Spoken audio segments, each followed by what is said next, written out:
Mad Love opens with Batman stopping Joker and Harley from drilling into old Jimbo's brain.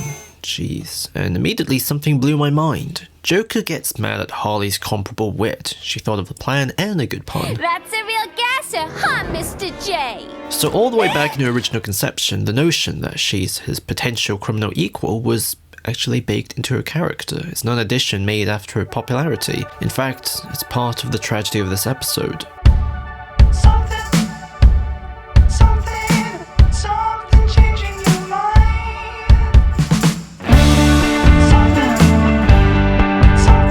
Back at home, as Harley tries to seduce Joker, who's busy thinking of a way to kill Batman using piranhas, but can't because he can't get them to smile, in the end she figures out a way to make it work and kidnaps Batman, all on her own. Except I hung the guy upside down so he'd see their little frowns as little smiles. Now it all works. Mad Love isn't just a tragedy about someone's life being written by someone else, but the tragedy of that person's potential, and a glimpse of what it would have looked like if she had confronted it. Clever? Brilliant. Does Harley Quinn have Stockholm Syndrome, which is where hostages develop sympathy towards their captors, often sharing their opinions and acquiring romantic feelings for them as a survival strategy? The answer is, surprisingly, not entirely, because almost every article and place I've read, they credit her actions with histrionic personality disorder, which as the Journal of Personality Disorders defined as a pervasive pattern of excessive emotionality and attention-seeking. Individuals with HPD need attention from others to feel good about themselves and are especially uncomfortable in situations in which someone else is the center of attention. At what point did my life go Looney Tunes? How did it happen? Who's to blame? Batman, that's who. They will use a variety of methods to steal the spotlight in social gatherings.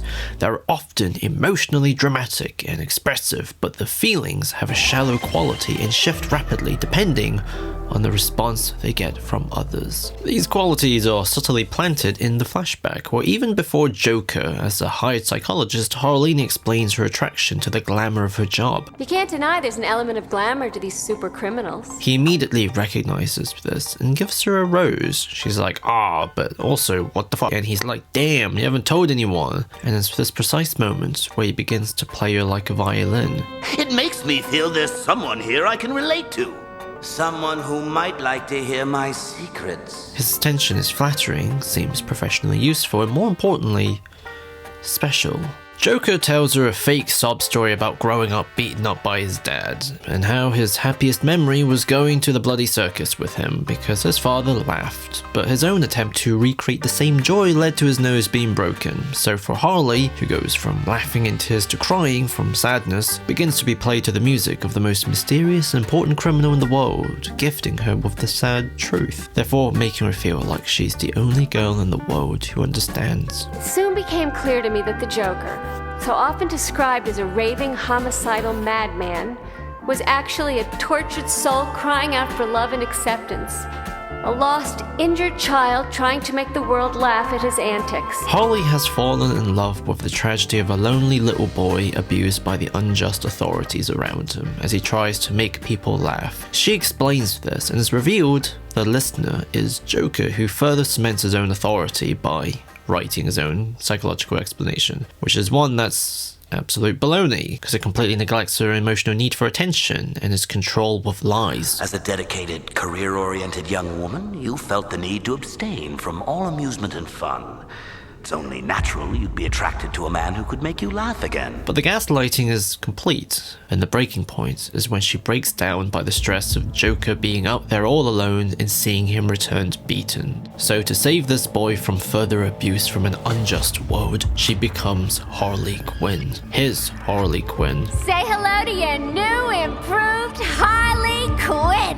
She quite literally relinquishes her self-identity, because right from their very first meeting, he's the one who asserts his approval of her name's association. It's a name that puts a smile on my face. Therefore, to become Harley Quinn is her letting Joker author her life, to fill into a story where she can protect him, so they can both live happily ever after. But what's in the way of this effective forecast is In Batman, fighting Batman for Harley is to a large extent her trying to fight Joker's abusive father, not knowing the real story is actually between Batman and Joker, and she's really just an accessory. The death of Batman must be nothing less than a masterpiece, the triumph of my sheer comic genius. As a result, in the present day, she sends a VHS to the GCPD, where she's like, now, which is kind of hysterical, because this is a world with teleporters, spaceships, and robots, but Gotham haven't discovered color television, or presumably online pornography yet. Batman meets her and she knocks him out by making him spill his Dunkin' Donuts. However, the joke's on her, because after hearing her side, Batman laughs.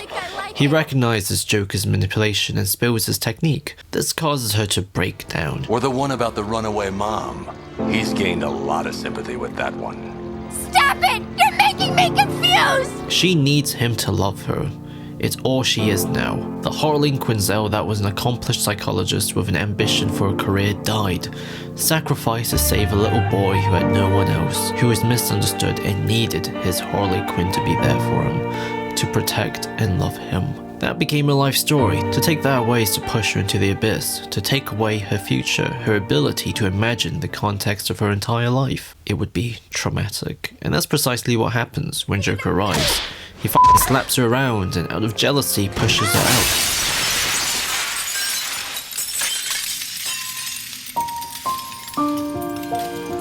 You're wrong! My puddin' does love me! Yes! And then he broke my nose. No! Puddin', you're just in time to see the... But that'll never happen as long as there's a Batman around to torment my puddin'. Let's just pretend the whole thing never happened and do this some other time. There was only one time I ever saw Dad Really happy. He took me to the ice show when I was 7. Oh, I still remember the clown. Circus. He said it was the circus. One of the painful truths of comedy. You always take shots from folks who just don't get... Huh? Wake up, Harleen.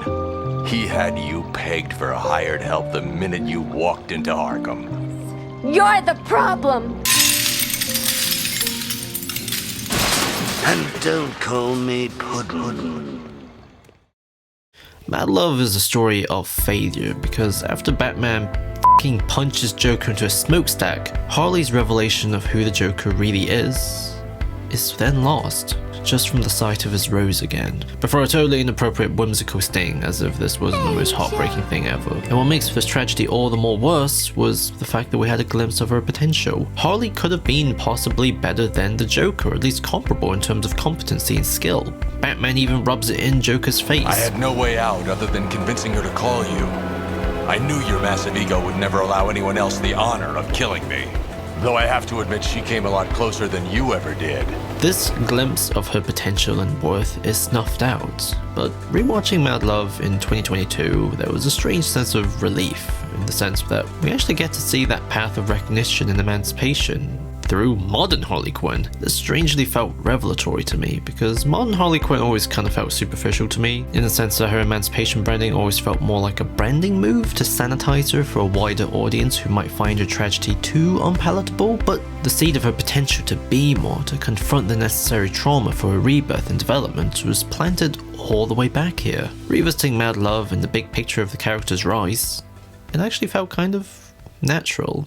It feels whole. I don't know. I thought I wanted to end it on a joke, but I couldn't think of anything. I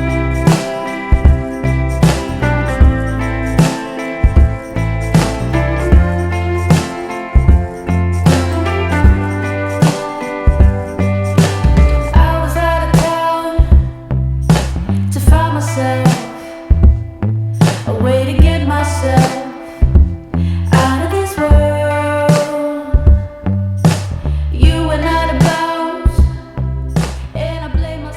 So that was the Mad Love video. This is part 1 of a trilogy. I'm gonna do DCEU Wonder Woman, DCEU Harley Quinn, and then do her cartoon show, and sort of put it together so we can kind of see where things lead into. I don't really know what they're gonna be about, but what I'm gonna do is I'm gonna take the thread from the conclusion and just continue to expand upon it, so it's a seamless trilogy. Next video should be about Mercy Graves or DCAU Dick Grayson, so I close off the Big Dick trilogy. Anyways, special thanks to everyone on Patreon. I love you guys, and we got more videos. I can't believe it. England lost.